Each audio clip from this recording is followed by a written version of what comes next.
Today we are joined by a very special guest, Elvin Box, to talk about November vaccination.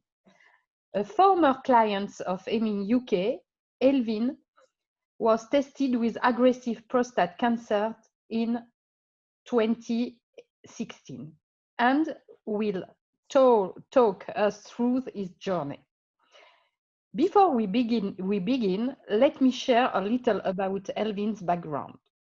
Elvin began his career as an apprentice at what is now Lang or Rook. He has since worked at some of the most reputable construction firms in the world, including Lendlease, Carrion, and Kier Group. In 2009, he joined MAS as the Associate Director for Innovation and Business Improvement. And it was here that Ayming's relationship with Elvin began. He is a proud son of a nurse, and he grew up with the culture of caring for others. Elvin became an ambassador for Movember to help other victims. He writes and talks extensively for Movember and also Prostate Cancer UK and Macmillan Cancer Support. He has appeared on TV, radio, national press, and social media, so you know we are in good hands. On behalf of all the Aimers, I would like to thank you for your investment in this noble cause, Elvin. Elvin, we are very grateful for you joining us for the special moment for two main reasons: sharing your experience and represent you fellow human beings with dignity on this International Men's Day. Without further delay, I leave the floor to Elvin Box, whom I'd like to thank once again. Elvin. You're so kind. I just want to say very quickly, everybody, it is wonderful to be with you all. Hopefully I can get, actually I should ask, I assume everybody can hear me loud and clear? Yes. Yes. Excellent. Yeah, and just want to get, just to make sure that I'm assuming you can see the screen. Yeah. Yep, let the show begin. Hopefully this will work properly. Just give me 2 seconds. You can all see. All good. Yes. Superb. Okay, let me get underway. So, Movember Foundation, I am a community ambassador. And just let you know right at the beginning, please, that, that there is some graphic content. There is some, also there'll be some conversation that is adult in nature and highly emotional. We are talking about the male reproductive system, and we are going to be talking also about mental health. Please do be aware of that. So right up front, please use the Q&A and chat to ask questions.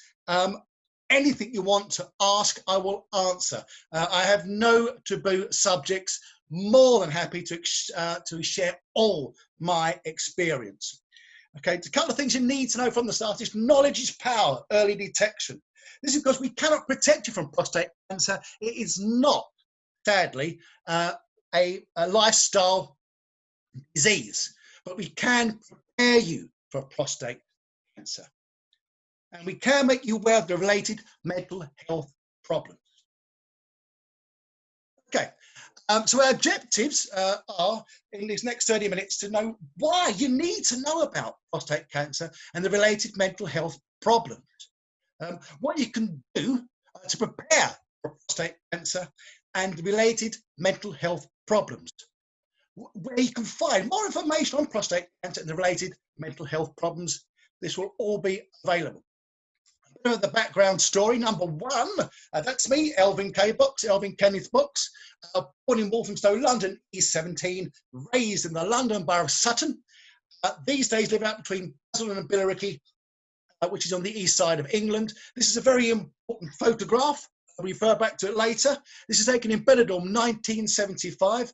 I am, of course, the good-looking boy here, looking like George Michael, and I had a full head of hair that was a wonderful fringe. This is Gary, just in this corner here. This is the morning after the night before, which I'll talk about a bit later on. And this is the really important person. This girl is 18-year-old Judith Pemberton, who is now Judith Box. She is my wife, she is my rock, and she has pulled me through some pretty dark times. And by the end of this session, you will say, like I do, she's pretty remarkable. Okay, a couple of other little things to go on. Crystal Palace FC, not many people know this, I played for their youth team. As you know, I was an apprentice carpenter and joiner. I am a member of the Chartered Institute of Building. I have my MBA with the Open University. I have spoken at Oxford University all about innovation. On the Wednesday evening, I was diagnosed with prostate cancer, but on the Friday, I spent at Oxford University talking about innovation. So it wasn't such a bad week after all. I had a bit of luck there. Okay, this is prostate cancer. This is the quick start guide for you all, is that who is diagnosed with it? It's only men. Why does it grow? There's no clear medical reason, sadly. It's unknown. When are men most at risk? From 40 years of age on, until they die, in fact. What does it create? Urinary problems, meaning that there's problems for a man going for a wee, going to the toilet. Where does it grow? Now, this is the walnut-sized gland under the bladder. We have a diagram to show you. How can it be treated? It depends upon the extent of the tumour and the patient's fitness.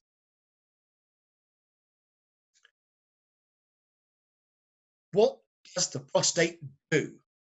Before I was diagnosed, I knew nothing of what I'm revealing now. And this actually took me by surprise when I found out. You see, the prostate impregnates women from seeds from the testicles. The prostate is the thing that will generate semen and actually is the pump to ensure it can be ejaculated. I find it a miracle. Prostate cancer, some facts and some figures. This is UK, but comparable globally. Prostate cancer in the UK is actually the most common cancer diagnosed in the whole of the United Kingdom. This is pretty much across the globe. A man will be diagnosed with prostate cancer every 15 minutes. One will die of prostate cancer every 45 minutes. This is shocking. 1 in 8 men will get prostate cancer. However, 1 in 4 black men will get prostate cancer. 1 in 4 men are incorrectly diagnosed. That's a bit sad. What they mean is that sometimes it's not that bad and they're told it's radical and they don't need to be operated on. And I think worse still, they miss when they should have treated. Prostate cancer is on the rise. Okay, so what are the stages of prostate cancer? What's the treatment? Here, if you follow my cursor, you can see that this is the bladder, this is the prostate sitting direct below it. That is, of course, what connects to the bladder. That's why we can have a wee, and that's why we can also, really importantly, produce semen. Stage 1, it means that there is within the tumour, within the prostate, a small tumour, but it may not be growing. It may stay there forever, not do anything. The warning bells are at stage 2 because it is starting to grow.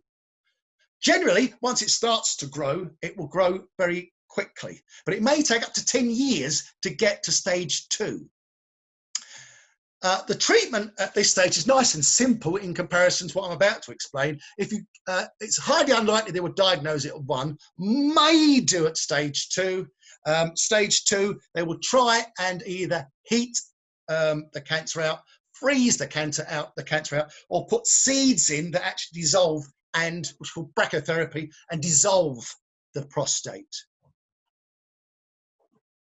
Okay, let's look at the next stages. Stage 3 is aggressive prostate cancer, where the tumor is actually getting to the walls of the prostate, of the gland, and it wishes to actually get out. That's why it's called aggressive, because the next phase is advanced out of the prostate and making its way first to lymph nodes, then will make its way to its bones, and then to any other of the organs that it can actually attack. It must be stressed, my friends, that stage 4 is incurable. It cannot be cured. And a little bit more as we go on. Stage 3 is the last stage you can actually treat to attempt to cure. Please do write any questions you have, more than happy to answer them. The complexity of my diagnosis. It's a very, very difficult cancer to actually know you've got it and to what strength, what they should do. This happened over February to June 2016. Now, I had a private medical in 2016, and a DRE is called a digital rectal exam, and which inserts his finger into your bottom to feel the prostate. So that was done, and I also had what's called a PSA blood test. That's the only blood test that they can take to give any indication if there's a tumour within the prostate. Now, when they say it's raised, it's just intimating there might be a tumour in the prostate. Mine was of that ilk. I had to go back to my GP under the National Health here in UK, and a lovely lady, she also did a DRE and was concerned something was wrong. And because I was under private medical care, she sent me straight away to see the private urologist, who's an expert in prostate cancer. He too did a DRE. He was very concerned on doing that DRE. He then put me through another blood test. Again, it was raised. No more ado. He put me straight into an MRI scan to check where potentially there was a tumour, because it could have just been something wrong with my prostate or bladder. Now, the biopsy was the first part. This is diagnosis number 1. The biopsy meant they knew where to take the samples from the MRI scan, was under general anaesthetic, and it was cancer. It was cancer. It was definitely aggressive, but it needed a bone scan to see if it was still contained within the prostate. Fortunately for me, it still was, but just within it, and they didn't have a lot of time to actually do anything. They had to move fast. I'll let you know, this is facts and figures worldwide. Chances of survival beyond 5 years from diagnosis. Okay, so this is early detection is up to stage 3. You've got a 98% chance of surviving over 5 years, which is absolutely brilliant, quite honestly, absolutely brilliant. However, if it has advanced and it's detected at stage 4, just 26% chance that you will live beyond 5 years. Now, this is where it's very sad. Now, while it isn't possible to cure advanced prostate cancer, treatments can help it get it under control, often for several years. However, this must be known.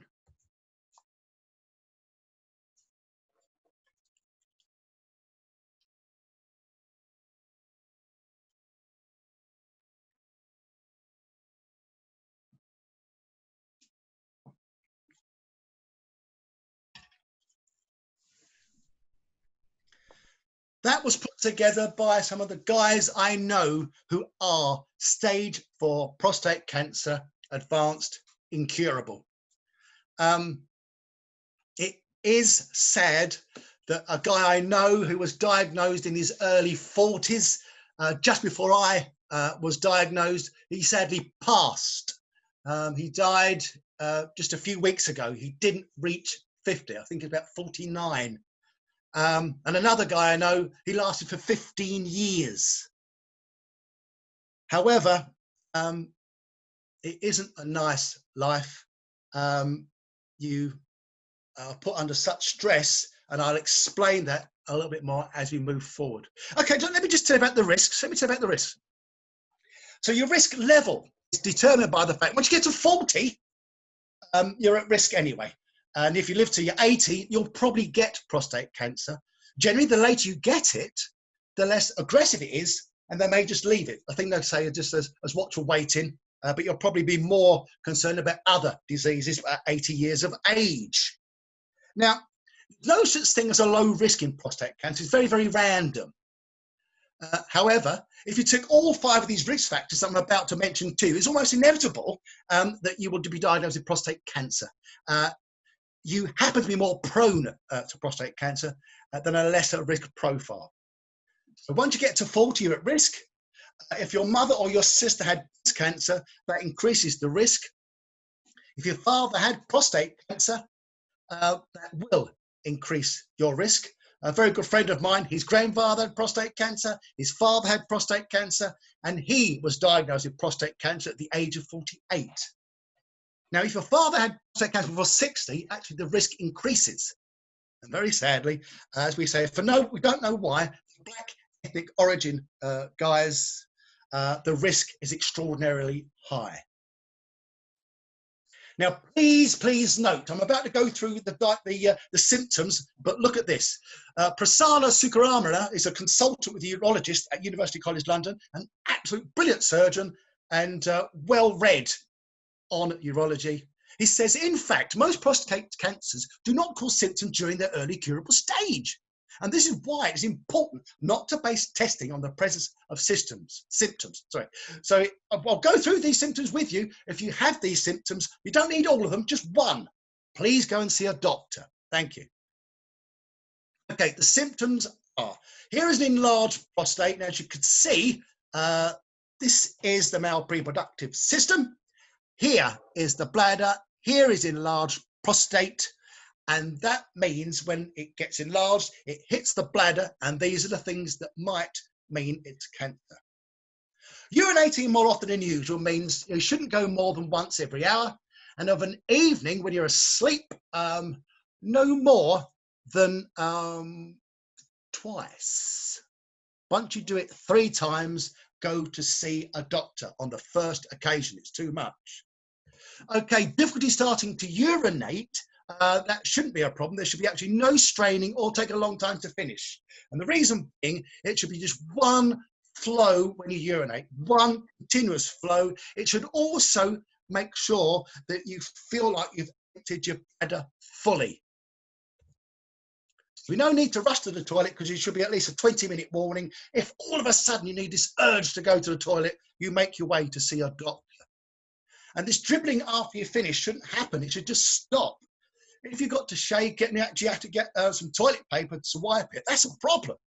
That's a problem. Now, now I know this, I was urinating probably within the hour in the day. I didn't actually get up during the evening. Definitely had a weak flow, and I didn't realise that until I had the operation, and I found out within 6 weeks what it should have been like. I was stunned. But it had taken so long to go, I didn't realise it was getting weak. And definitely, I was sometimes going back into the loo 20 minutes later because I hadn't fully emptied my bladder. So just to round up with the symptoms, basically you should have free-flowing, painless and uncontaminated urine and sperm. The guy I know who died before he hit 50, he only knew he had something wrong because he had blood in his sperm. And a guy I know who did catch it at stage 2 was that when he woke up one morning and had his morning wee, he said, I couldn't see anything. I couldn't see any sign of wee. There was blood and mucus. He reacted very quickly and got something done. So when you want to decide upon your treatment, this is what we need to consider. Okay, now, when you get to stage 3 like I was, it becomes difficult. Remembering, by the way, stage 4, there is no cure. They would treat you with radiotherapy and with chemotherapy and other drugs, basically to keep the tumour under control because it has actually spread across the body and to keep you as comfortable as possible. At stage 3, it should be curable. Remembering, though, there's only a 70% chance of actually getting success. Over here, you can see this whole gland treatment for a robotic prostatectomy, which means they will take out your prostate in its entirety, and which they did for me. Or you can have the whole gland treatment, which is with radiotherapy and brachytherapy. And I will now give you a quick explanation what that means. Okay, remembering both have a 70% success rate. The key considerations are that with the operation, you'll know in 8 weeks whether they've been successful in actually removing the tumour. Bearing in mind that you will need a blood test for the first year every 3 months, second year every 6 months, and then for the rest of your life every 12 months. But unfortunately, with radiotherapy, it's a 3-year program. They have to remove your hormones, basically, so you're testosterone free, basically. And radiotherapy happens over 7.5 weeks, a period, 5 days a week, in an effort to frazzle the prostate and its cancer. With the operation, you will have a desire for sex, not a problem. No desire for sex for 3 years because you've got no testosterone. The bowels will be fine when you've had the operation. For 3 years, though, you'll get bowels disrupted and probably mess yourself, sadly. The bladder will be disrupted because of the fact it's right underneath the prostate, but you should be able to get back to some level of continence afterwards. The bladder is disrupted and you will be often short, as they say, and be wetting yourself. Now, this erectile dysfunction, it's high and complex. What it means to say is that once anyone disrupts your prostate, you're no longer able to ejaculate or produce semen. Sadly, with the operation, they will probably have to take some of the nerves that actually give you an erection and maintain that erection. So it can be down to over 60% in strength afterwards. No problem with erectile dysfunction. It's very, very low with radiotherapy. Limited fatigue with the operation, very, very high fatigue when you have radiotherapy. You retain your masculinity when you have the operation. That's not a problem. Over 3 years, you lose your masculinity, your muscle formation grows, you get man boobs, as they call it, hot sweats, all of those things above. And by the way, when it is incurable, all those things above happen for 5 years to 15 years, how long it is you last. Okay. Let me talk about the recovery, the physical and the mental. Okay, so for me now, a bit of an update after the operation. I'm still undetectable. I'm still cancer-free. And it is with fingers crossed. I have a healthy desire for sex. My bowels are fine. I am actually back to being continent. I no longer have the need to use a pad. Erectile dysfunction. Well, I can't produce semen or ejaculate, but things are getting better on that front, and is actually getting stronger. So with a lot of help and Viagra and a lot of love, every now and then an erection is possible. And my masculinity has been retained. My cousins and my friends say, actually, I probably never look better. Mental health, being married with the world. I want to tell you this as quick as I can, as informatively I can.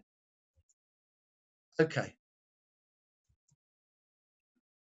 As you can see here, men will endure life-changing side effects as a result of prostate cancer, which can strike at the heart what it means to be a man and struggle to overcome the terms of the aftermath. Happened to me. This is worrying, very worrying.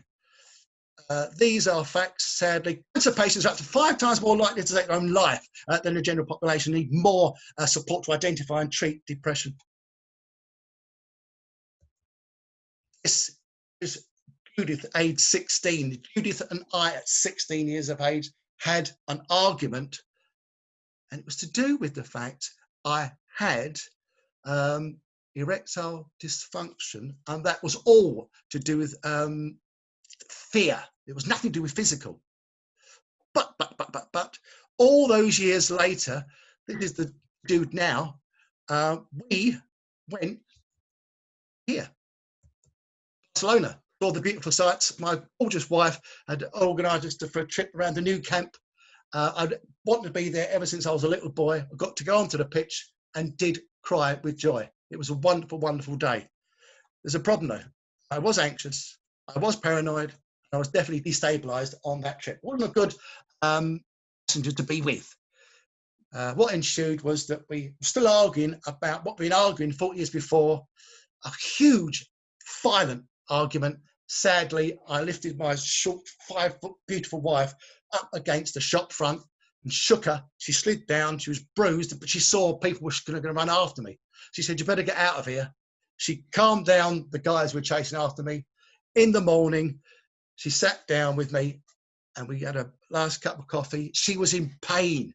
And she said, "Elvin, you need help. Happens again, you might kill me."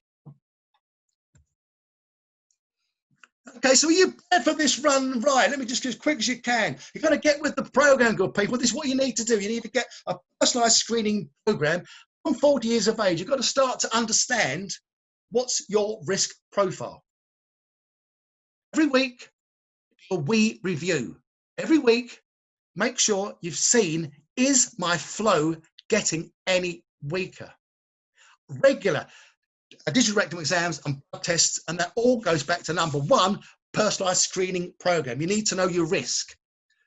No smoking, no drugs.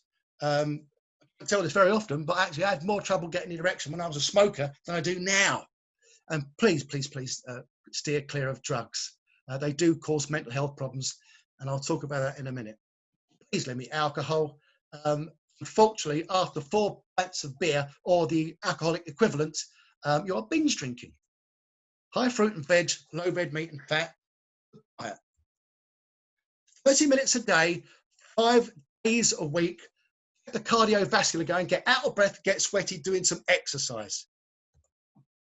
Seek and retain, this is resilience. I just tell you this nice and quickly. Here's my granddaughter, Gracie. Does this naturally, natural for children. Number one, connect, talk, listen, feel connected. Number two, be active. Do what you can do to move your mood. When I ever go to the gym or whenever I go for a swim or whenever I'm being active, I get into a good state of mind because that's what I like to do. Taking notice is number three. When I was recovering, I just went for a walk and just enjoyed the sun that was out. Number four, keep learning. You don't have to do a university degree, but it's things like this. Keep that mind going over and over, and so it's active and you're starting to take in positivity. The last one, 5, is give. Your time, your words, your presence. This, what I'm doing now, is therapy for me. I love it. The best feeling in the world was when a good friend of mine phoned me and said, "I've got prostate cancer, can you help me?" 18 months later, he phoned me and said, "Thank God you were there when I needed you." The feeling was immense. I did cry. Okay, never be afraid to utter these important words, please, good people. I need help. Men, you've got to be strong enough to stand alone, smart enough to know when you need help, and brave enough to ask for it. It is not easy. My wife was right. I needed to seek help, and I did. There you go. I became a man of less anger and way more words. Hence, I've never stopped talking about it ever since and trying to do good. Male suicide. These are tragic facts. 75% of all suicides across the globe are male. Every 60 seconds across the globe, a male would take their own life. Every male that took their own life, 20 were unsuccessful. It's a lot of guys every day attempting suicide. Hopefully someone will let me know if you can hear the words on this very brief, very poignant video. So I think it's probably best, anyone just shout up if you can hear. Please open up your microphone now. Let me know you can hear this video.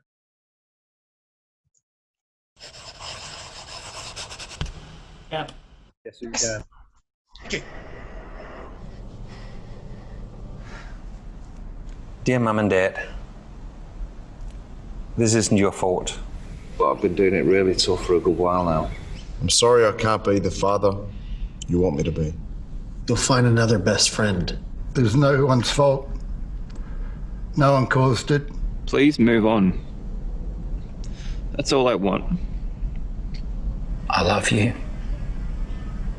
And I'm done.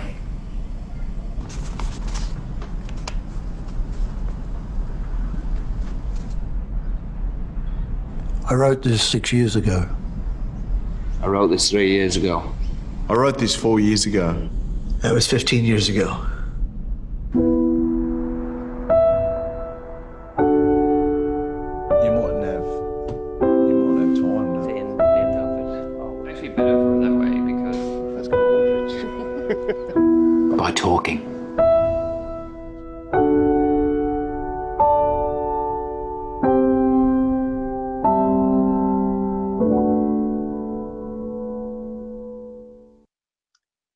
Thank you, everybody. We're coming in to the end of my talk now, but I just want you to know this. The reason I do Movember is because they showed me that when they asked me to come and help them. I couldn't stop crying. I was weeping uncontrollably. And this is why. I want to take you back to 1975. And I want to take you back now to the Steves and John. John is the lovely guy here in the middle. These are the Steves. This is the night before. It was raucous. It was wonderful. We were 17 years of age. It was brilliant. If someone had come up to me that night and tapped me on the shoulder and said, look, I'm from the future, Elvin. I want you to look after Steve and John. I would have said, what do you mean you look after them? Look at them. They're having great fun, you madman. But this is what he would have meant. This is what that man from the future would have meant. In September 2008, John, in the middle here, has moved to Australia, is estranged from his wife. They're apart. He's going through a heavily depressed time. He's ill. Son comes home. John, at 50 years of age, is hanging from the staircase. This Steve here and this Steve here and me meet up for a drink to celebrate John's life. At the end of it, we are weeping uncontrollably. Steve here was he was just in bits. And we all promise one another this will never, ever, ever happen again. We will reach out for one another. December 2011 in Tenerife. Steve is living there, again estranged from his wife. This Steve gives me a phone call one afternoon. And I say, what's up? You haven't said, what's the matter? This Steve has been found by his son hanging from a tree in their garden. He'd hung himself. Steve was 54 years of age. If I could have only got to them, if I could have just been there, said, not this day, guys, not this way. It wasn't possible. It wasn't possible. I am now, this is my God. I was pretty disgusted with him when I got prostate cancer, but since doing these talks, I realise I have been blessed. I will make this the most positive experience ever. And there's another reason, guys. On the 5th of December, I will walk 21 miles because this is Peter Cuthbert. Peter Cuthbert was born in Leyden. I will start the walk there. His favourite football team is West Ham. I'm going to walk to London Stadium. It's 21 miles in this guy's memory. He had curable prostate cancer. He fought it for 8 years. He sadly passed on the 3rd of July. For more information, for everything I've been talking about, everybody, it's here. Movember.com, full of information for everything I've been talking about. And very, very importantly, me. Mobile number, email. I'm the only Elvin Box that there is on LinkedIn, Facebook, Twitter, Instagram. You will never bother me. I'm a fully signed up member of the 16 of the Monty Army, 16 guys. We all got naked in front of 1,000 people for male-centric cancers. It was beamed across the ITV network in England. anything you need to know, anytime, any day, I will be there. Your questions, please. Thank you so much, Elvin. Thank you. Thank you. It's very sincere and touching, and thank you for that. So we have got 3 questions. I don't know if you can open your conversation. Let me have a look. See, okay. Yep. Hiya, people. If I can just, how are you all? Can you open your camera, please? Because we don't see you. It's possible, do you think? Yay, Yes. that's it. Very good. Very good. Thank you, Elvin.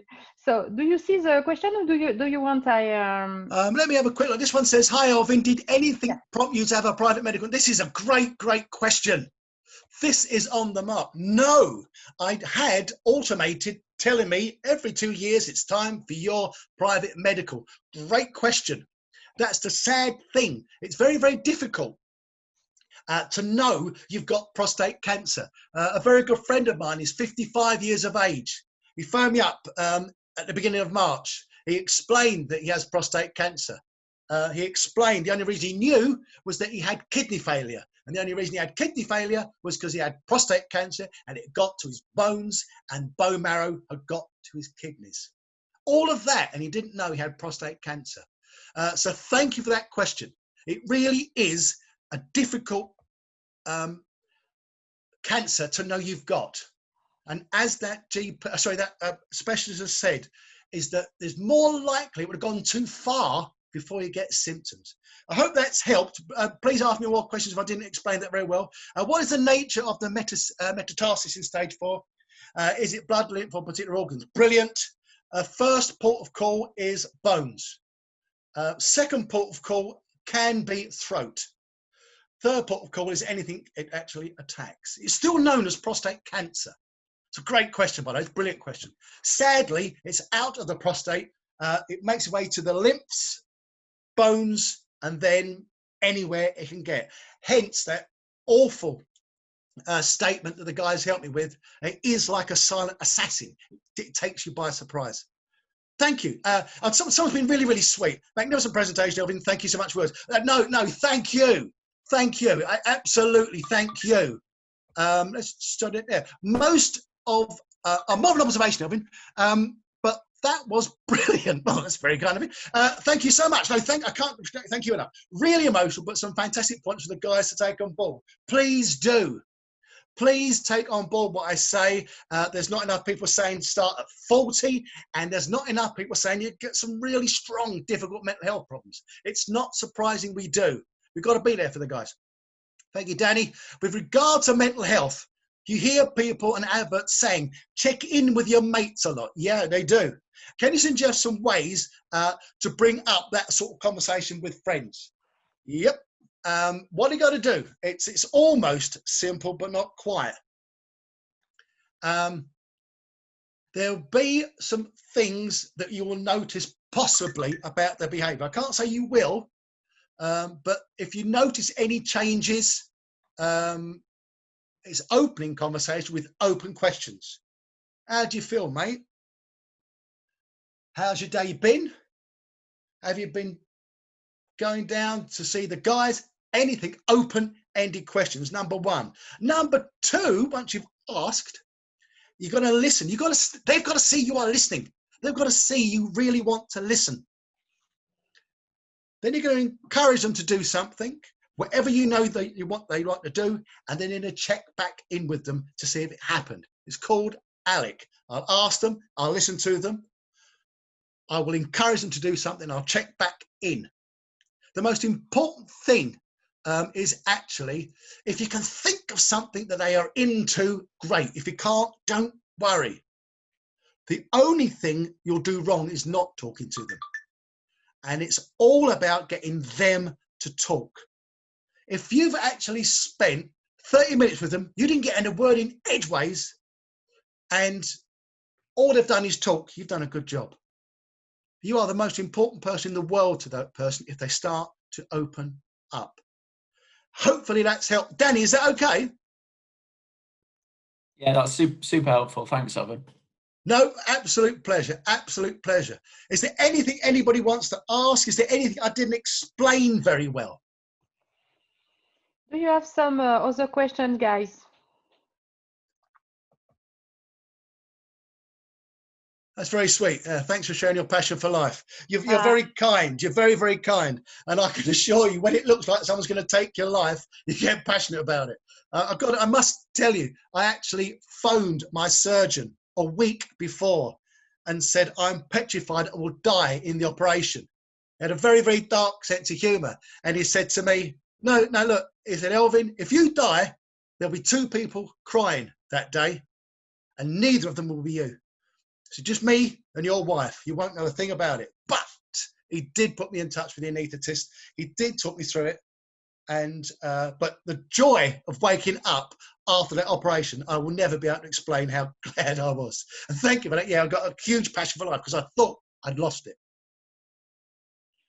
Some other questions? Okay, thank you. Thank you, Elvin, for such an interesting talk. And I am sure I speak for everyone when I say that we have learned a lot. You speak with a lot of passion, and it's inspiring to us all. Have a good evening, everybody, and thank you for joining us for our special moment with Elvin Box. And thank you so much, Elvin. And I hope when I can come in London, I will have the chance to meet you in person. Oh, absolutely. Please do. Please do. That'd be wonderful. And thank you so much, everybody, for listening. And thank you, everybody at Ayming, for inviting me. It's been absolutely brilliant. I'm so grateful. Thank you. And take care. Thank you, Elvin. Bye-bye. Take care. Bye-bye, Aymers.